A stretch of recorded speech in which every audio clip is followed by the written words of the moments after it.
50 anos morreu o pintor Antônio Bandeira. Com um talento reconhecido internacionalmente, o cearense teve como uma de suas principais marcas traços sempre à frente do seu tempo. Autodidata, Bandeira produziu uma arte que levou o nome do nosso estado para o mundo e trouxe, através de suas obras, um pedaço do mundo para o Ceará. Dono de uma história que transita dos galpões da fundição de seu pai aqui em Fortaleza aos grandes salões de arte da Europa, Antônio Bandeira segue celebrado como um dos mais importantes artistas do século XX pela contemporaneidade de suas obras. Parte dessa história você conhece agora no documentário que vamos exibir a seguir. Nele, a vida de Bandeira é recontada por familiares e amigos que destacam o amor que Bandeira sempre teve pelo que fez e, principalmente, o carinho que ele manteve até o fim pela terra natal e pelas pessoas que aqui deixou. O documentário integra a série Os Cearenses, produzida pela Fundação Demócrito Rocha, e complementa o projeto 50 anos sem Bandeira, que conta também com um caderno especial encartado no jornal O Povo e um especial digital publicado no portal O Povo Online. Um conjunto para você conhecer e, principalmente, sentir Bandeira.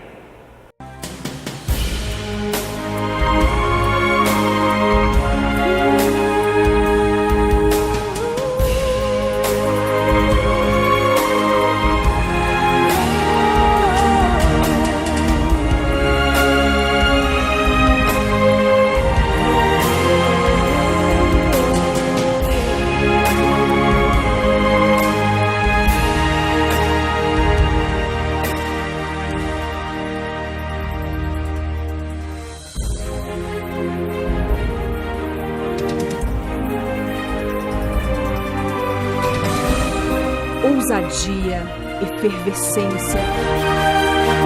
Um século predestinado a revirar comportamentos, revolucionar sonhos, a dar novos matizes ao mundo, virado agora definitivamente para o futuro. As grandes potências há pouco haviam saído da Grande Guerra, que mudaram o mapa geopolítico da Europa. O Brasil comemorava o centenário da independência. Era 1922. Em São Paulo, o movimento modernista marcava o rompimento de muitos artistas com os padrões estéticos acadêmicos. Oswald e Mário de Andrade, Anita Malfatti, Vitor Becheretti, Heitor Villa-Lobos tornavam-se expoentes de novas expressões na pintura, na literatura, na música. Longe dali, mas com uma ligação quase que umbilical com a arte, nascia Antônio Bandeira, um cearense ungido por um talento nato, com ideias à frente do seu tempo, que deixaria marcas profundas na história das artes plásticas no Brasil e no mundo. Ter uma obra do Bandeira e conviver com ela, só posso te garantir uma coisa, dá um prazer gigante, muito grande.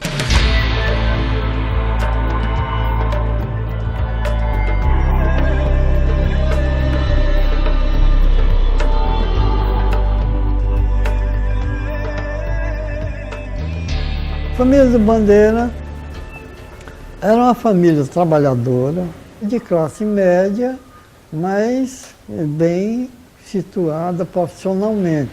O vovô era um homem muito conservado, muito dedicado à família, foi adquirindo recursos e realmente conseguiu ter seu padrão de vida bem. Vovô tinha fazenda, vovô tinha gado, vovô tinha casas. Na época tinha uma fundição e eram vários irmãos. E o Bandeira não era o único que não trabalhava na fundição, era o que estava sempre pintando, estava sempre desenhando, estava com seus amigos fazendo trabalhos, riscava calçadas com carvão. Ele não aceitava ir para a fundição, ele apenas ia para contemplar o trabalho do vovô, a mistura do fogo, aquele fogo derretendo, né? Então os irmãos reclamavam, agora a gente dando duro e ele não vem. E um dia o vovô chamou, você não vai ser vagabundo, você tem que trabalhar. Ele disse, papai, não se preocupe, o senhor vai um dia veio seu filho conhecido internacionalmente. O Bandeira se inspirou muito nas fagulhas, na fundição do meu avô. Ele desenhava, tem desenhos dele, ele desenhando fotos de desenhos dele dentro da fundição, desenhando, vendo os trabalhadores, aqueles trabalhadores do meu avô, fazendo os cadinhos de ferro, fundindo ferro, bronze. Ele é autodidata, então era dele mesmo. Ele desenhava nas paredes da casa da vovó, desenhava onde chegava. Se ele parasse... Sempre teve com ele aquela vontade de pintar, né, de criar, de querer produzir. E é algo nato que vem de dentro da pessoa, né, de pintar. Ele gostava muito de ler. Então, como naquela época os mendigos, né, passavam pedindo esmola, e ele, para não estar se levantando, a vovó tinha fazenda e vinha aquelas cuias, chamada cuia, cabaça, né? Ele enchia de farinha de rapadura. Então, ele sentado ali mesmo, lendo, desenhando, quando passava um pedindo uma esmola, ele pegava a vasilhazinha, tirava, já botava no saco. Antigamente pedia esmola assim, no saco. Ele colocava a farinha, dava rapadura, era banana. A vovó já sabia que tinha que preparar aquilo ali, porque ele não passava uma pessoa que pedisse esmola, que ele não desse esmola. Porque ele nunca foi menino de brigar. Ele era muito amigo mesmo. Ele era desse de tirar a camisa para dar para vestir quem tivesse sem camisa. Quando ele era pequeno, ele fazia alguma malcriação, alguma coisa, o vovô sempre dava umas palmadas, e ele disse que hoje eu agradeço as palmadas que meu pai me deu, né? Mas ele estava muito com a vovó, ele gostava de beijar, de abraçar, tirar ela do canto, botar no outro. Ele era louco pela mãe, pelo pai. Então ele é uma pessoa muito carismática. Talento todos nós temos, uma questão de você desenvolver ou não desenvolver. Quer dizer, então, hoje, se você vê esses menininhos na beira-mar, com carvão, desenhando no chão, ele já tem um talento, ele precisaria de uma orientação. No caso do Bandeira, ele teve a sorte e a sensibilidade de ir para uma professora de desenho que tinha aqui no Ceará. A Mundica, que é a professora, Mundica Paula, ele trabalhava, ela morava pertinho. Agora, só que lá ele não desenvolveu essa pintura abstrata. Isso foi depois, quando ele chegou em Paris, na Roisônia, no Rio. Mas os desenhos eram usando couro, abacaxi, ele fazia um trabalho com abacaxi, com a casca do abacaxi, desenhava. Mas o Bandeira era um pesquisador, um grande pesquisador. Eu cheguei a ver trabalho de papéis com jiriquitis, com plumas de pássaros, couro, parte de couro que ele fazia experiências. Um dia também, não se sabe, ou eu não sei como, Bandeira teve a possibilidade de ver um trabalho do Van Gogh. E o trabalho do Van Gogh, como se sabe, é um trabalho bem forte, é um expressionista, né? Que o trabalho tem um impacto. E isso tocou no Bandeira, quando ele viu o trabalho, porque ele teve a possibilidade de comparar o que ele fazia com a Dona Mundica e o que ele estava vendo do trabalho de um artista famoso no mundo todo, em toda a história da arte. Pois ele foi ter aulas no Liceu de Artes e Ofícios. Aí já uma coisa mais profissionalizante, não ainda com uma liberdade muito maior. Se você pega os trabalhos dele feitos entre 1940 e 1942, ele já tem um traço expressionista, que é moderno. Os regimes totalitários se expandiam. O fascismo de Mussolini, o nazismo de Hitler devastam milhões de vidas, segregam raças, ditam regras. Não tarda para mais uma vez o mundo explodir numa nova guerra.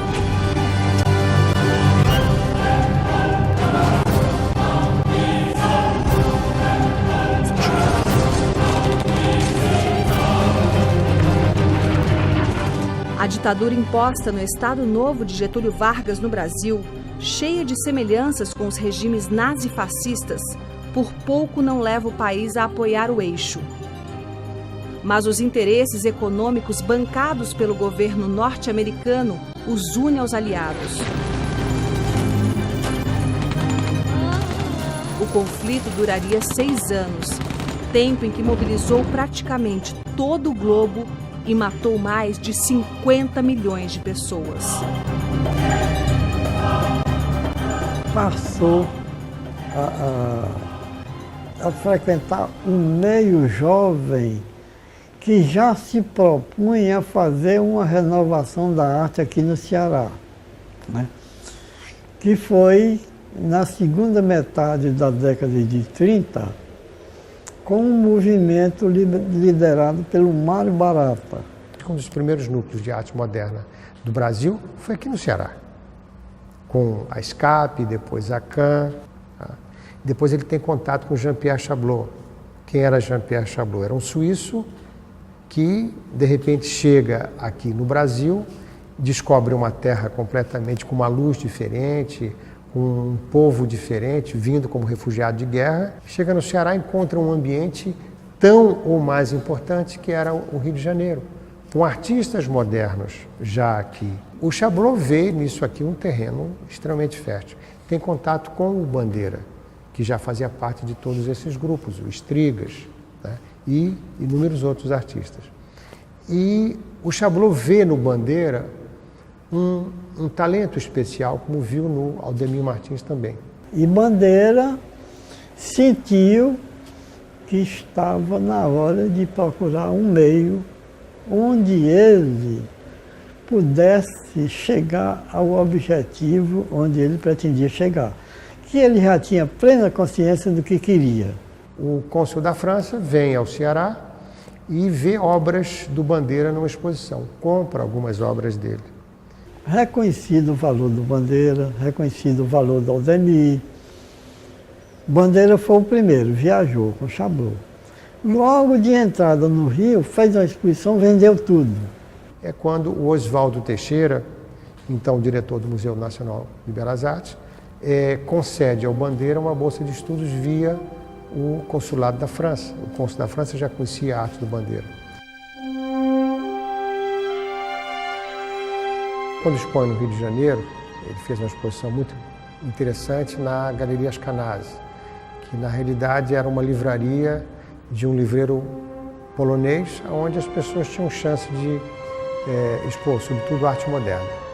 E nessa exposição, muito elogiado pela crítica local, um dos críticos diz: é uma pena que o senhor Bandeira vai para Paris. E nessa época a Europa estava começando a surgir com mais ênfase a arte abstrata. Foi embora para Paris, sempre dentro dos objetivos dele, né? Uma bolsa de 1 ano, mas que na época era uma bolsa de 500 francos. Com 500 francos talvez você pudesse viver uma semana em Paris, dentro da cidade universitária, que era para onde as pessoas iam, né? Foi o Bandeira, foi o Mário Barata, que era um conservador do Museu Nacional de Belas Artes, vai um cineasta e vai o Pedrozinha, que era um escultor. Quer dizer, eram os 4 brasileiros que foram agraciados esse ano com essa bolsa de estudos. Só que o Bandeira queria mais. Ele chega em Paris, não contente em ficar num alojamento dentro de uma universidade, resolve ter o seu próprio ateliê. Passa 5 anos lá, se entrosou com o meio artístico, viveu Paris. Não foi um artista que fosse à Europa passear, nem olhar e depois voltar e dizer que havia estado em Paris, e dizer que havia exposto em Paris e qualquer biboca por lá. Não. Ele viveu, conviveu com os grandes artistas de lá, teve amizade com eles, né? Para ele ter o seu ateliê, ele teria que ter recursos, né? Então ele passa a vender as suas obras e frequentar os cafés e ter contato com o mundo exterior, sem falar uma palavra de francês, ele vence. Foi realmente um artista internacional, porque ele viveu o meio internacional, ele viveu esse meio e viveu desse meio, né? Ele pôde sobreviver em qualquer país da Europa, ele pôde sobreviver do seu trabalho de artista.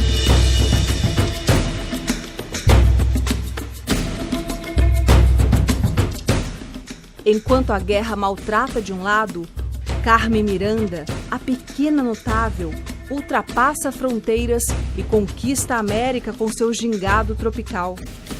Uma avalanche de produtos americanos invade o Brasil. As telas do cinema emocionam o público com o romance vivido por Humphrey Bogart e Ingrid Bergman. Era tempo também do existencialismo de Jean-Paul Sartre e da realidade crua de Nelson Rodrigues. Nessa atmosfera, Antônio Bandeira deixava Fortaleza rumo ao Rio de Janeiro.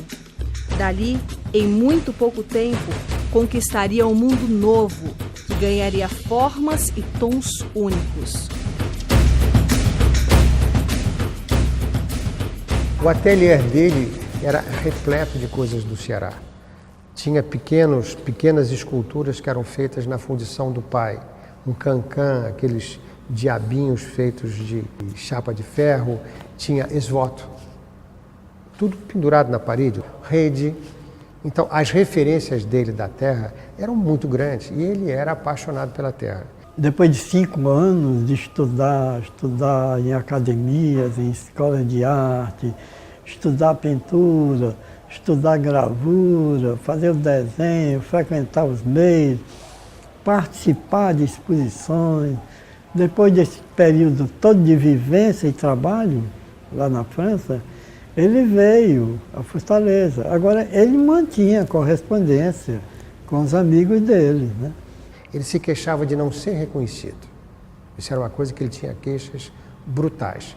Mas ao mesmo tempo que ele tinha queixa, ele foi extremamente generoso, apesar da universidade ter comprado os quadros dele, tá certo?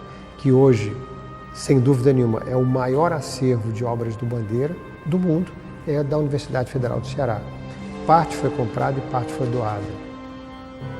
Então, ele queria perenizar o nome dele na cidade dele, na terra dele. Ele fez essa exposição e passou algum tempo aqui. Aí é que a gente vê o Bandeira, depois famoso, andando aqui pelas ruas, conversando, indo ao mercado, indo ao Mucuripe, fez um filme por aí.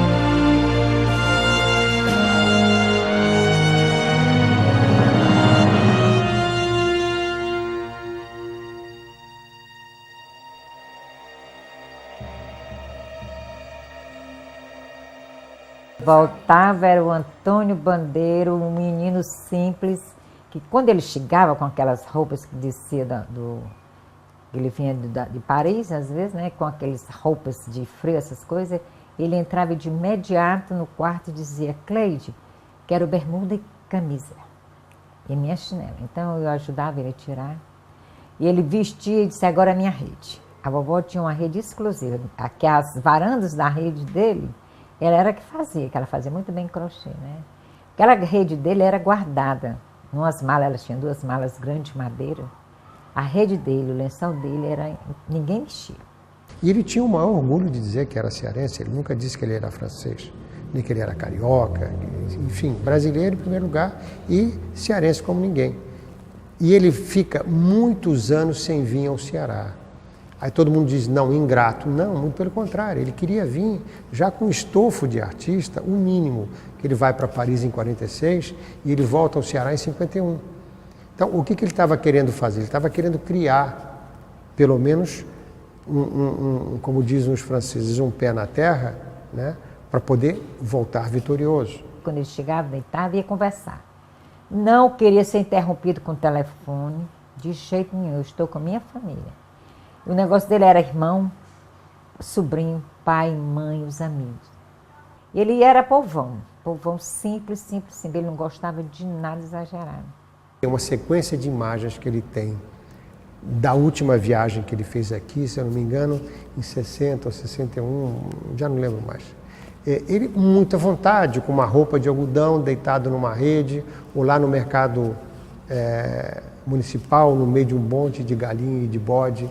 Quer dizer, então, extremamente à vontade dentro da terra dele. Ele falava que era nascido de pessoa humilde, né, porque meus avós nasceram em Pacatuba. Mas eu sentia nele, porque pela convivência que ele tinha com as pessoas mais simples, a gente notava que ele tinha orgulho de ter sido assim uma pessoa, de ter nascido em berço rico, né?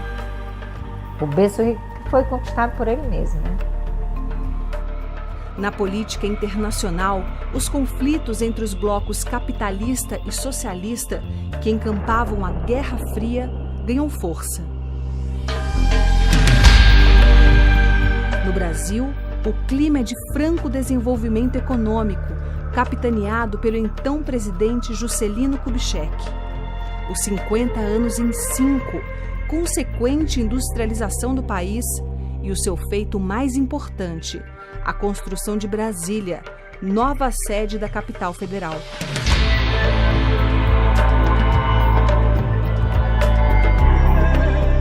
Os meios de comunicação também sofrem mudanças a partir das primeiras transmissões de televisão. A música do momento é o rock and roll. Elvis Presley é o rei. Marlon Brando e Marilyn Monroe são os ídolos do cinema. Sputnik ganha o espaço. É o primeiro satélite a entrar em órbita ao redor da Terra. A seleção brasileira conquista o seu primeiro título em uma Copa do Mundo. Ouvia falar no Tônio, filho do seu Sabino, que era artista e que morava na França. Mas eu ainda era um garotão, e isso não me chamava muito a atenção. Quando vinha a Fortaleza, ele era uma celebridade, sim. Os amigos o festejavam, enfim, ele era convidado para as melhores mesas. Ele era amigo do governador Parsifal Barroso, que era o governador do Ceará nessa época, que tinha obras do Bandeira. Mas eu não ligava o Tônio ao Antônio Bandeira, famoso. Quando se aproximou a chegada do Bandeira à Fortaleza, aí eu vi o movimento, a vizinhança toda no grande movimento. Quando o Bandeira volta, eu vou à casa dele, fazer uma visita. Ele pega os trabalhos dele todinho, espalha em cima de uma mesa, e eu fico vendo esses trabalhos. Quer dizer, você já está famoso, vem aqui, vai espalhar os trabalhos para um principiante, está vendo? Ouvindo comentários na vizinhança de que ele ia fazer uma exposição na Universidade do Ceará, que ia ter um museu, e a exposição dele é que ia inaugurar o museu, aí a minha curiosidade começou. O ateliê dele era aberto para Deus e o mundo. Ele não se fechava, porta aberta mesmo. Entrava um, entrava outro, entrava um, entrava outro. À tarde ele tirava muito para passear. Procurei o Tônio, como era chamado, e mostrei minhas coisas. Isso foi realmente o meu primeiro incentivo. Ele gostava daqui, ele gostava de Copacabana e ele gostava de Paris. Ele dizia que quando estava em Paris, ele sentia saudade daqui. Quando ele estava aqui, ele sentia saudade de lá. O Bandeira era um cidadão do mundo. Na realidade, a segunda pátria dele era a França. E ele sempre falou, nunca sofri influências de ninguém. Minha grande influência foi Paris, que me inspirou até o dia de hoje. A concentração dele muito, muito mais era à noite para a pintura. Depois que ele tinha aquela bagagem das cores, das pessoas. Ele chega na França em 46, pós-guerra. Aonde ele vai, o primeiro dia que ele chega na França, ele vai a uma feira livre. E lá na feira livre ele fez como ele fazia aqui no Ceará. Chegou numa barraca de fruta, pegou uma maçã para comer. No que ele vai comer, a feirante dá uma bronca nele. Ele diz, não, mas eu vou pagar, não é o seu dinheiro. Fruta hoje é para velha e criança. Então ele viu que ali era bem diferente do que a fartura que ele tinha na terra dele.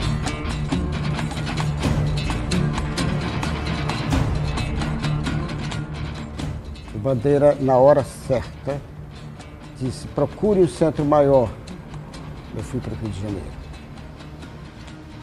E no Rio, lógico, reencontrei Antônio Bandeira, não nos primeiros dias, nos primeiros momentos, mas me foi muito importante essa convivência enquanto ele passou uma temporada no Rio antes de voltar para Paris. Essa palavra, esse estímulo que o Antônio Bandeira, essa atenção que o Antônio Bandeira deu para um jovem, no caso eu, foi importantíssimo.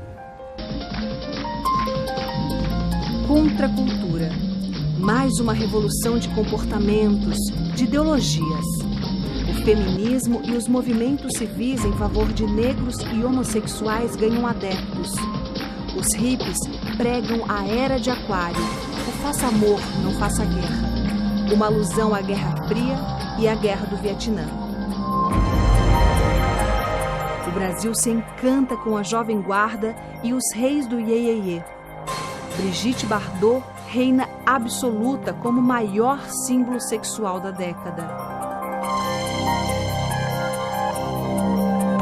Na contramão da liberdade, o Brasil entra num regime de exceção que duraria 21 anos. A ditadura militar estava a postos para amordaçar quem ousasse desafiá-la. Avesso a limites, o homem que amava a cidade banhada de sol se recusaria a viver nessa realidade. Estava escrito o epílogo de uma história marcada por cores fortes que retratavam sentimentos únicos, muitas vezes incompreendidos. Quão grande era a alma desse pintor-poeta. Quando ele desenha paisagens, né, desenha figuras, a gente, é claro que entende. Mas a parte de abstracionismo, a gente é um pouco difícil de entender. Mas aqui e acolá ele dava um entendimento que era momento, aquilo ali era sentimento, ele colocava muito sentimento nos quadros. Que ele dizia assim: não olhe os meus quadros com os olhos, olhe com sentimento. É um artista multicultural, né? Durante toda a sua vida ele pesquisou técnicas e materiais, e para mim o mais extraordinário é que ele sai do Brasil figurativo e volta abstrato. Alguns dá para entender, mas a maioria da família não entende não. A abstração do Bandeira, ela não era só puramente abstração, era uma abstração carregada de um extremo contato pessoal, sobretudo com a arte figurativa. Ele conseguia fazer uma abstração figurativa. Em 65 ele pinta um quadro abstrato, que são simplesmente 3 jangadas. Quer dizer, então a figura estava muito enraizada dentro da sua produção. Se o Bandeira não morre prematuramente por um terrível, infeliz acidente em 67, seria um dos pintores abstratos mais importantes do mundo. Por quê? Ele estava extremamente conectado com a Europa. Ele ia fazer uma exposição nos Estados Unidos. Os Estados Unidos, nessa época, estava começando a reconhecer Pollock.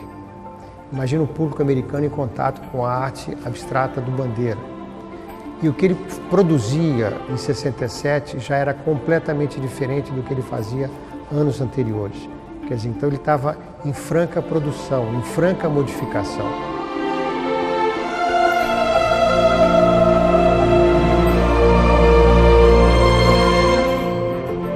O Bandeira sempre vendeu muito bem e sempre foi sinônimo de coisas caras, de coisas importantes. Talvez hoje ele tenha uma hipervalorização que simplesmente o que aconteceu? As pessoas colocaram ele no lugar onde ele já deveria estar há muito tempo. Agora, o talento dele é uma coisa inegável, inegável. Cada vez mais está se valorizando os trabalhos do Bandeira, os olhos do Bandeira são muito valorizados. Inclusive, recentemente, né, foi leiloado um trabalho com alguns milhões. O trabalho dele tem um cunho muito mais universal do que regional, qualquer coisa regional. ele envolve um universo de coisas dentro de uma superfície de um quadro. Quando a vovó morreu, ele foi para ser dividida a herança e ele dizia que quem era para dar herança à vovó era ele, não a mãe dar herança a ele. Ele não tinha orgulho, ele não tinha ambição por dinheiro, nada. Ele era muito simples.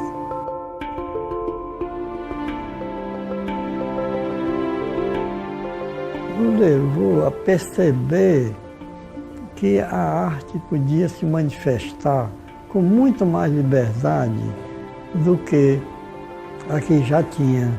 Ele deveria ser mais reconhecido. Eu acho que deveriam tratar mais o Bandeira em relação a falar mais sobre sua obra, né? Nas escolas, principalmente aqui no Ceará. Tinha gente que passava só para olhar.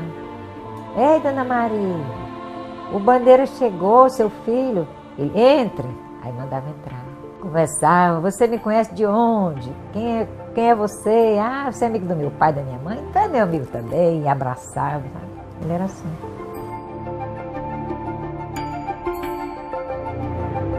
Na realidade, ele é um grande vencedor. Quer dizer, está um pouco na veia do cearense, né, que vive nessa diversidade toda. Um paralelo ao Bandeira é o Raimundo Sela, um paralelo aos dois é o Vicente Leite. Ele lutou para chegar a esse ponto, né? Na sua modéstia, na sua simplicidade, desenhando, ajudava muito aos pintores novos. Tarcísio foi um que deve muito favores a ele. Ele mesmo diz que ele apoiou, recebia ele muito bem no ateliê, dava noções de tudo que ele precisasse, assim, todo o apoio. Então ele foi um merecedor.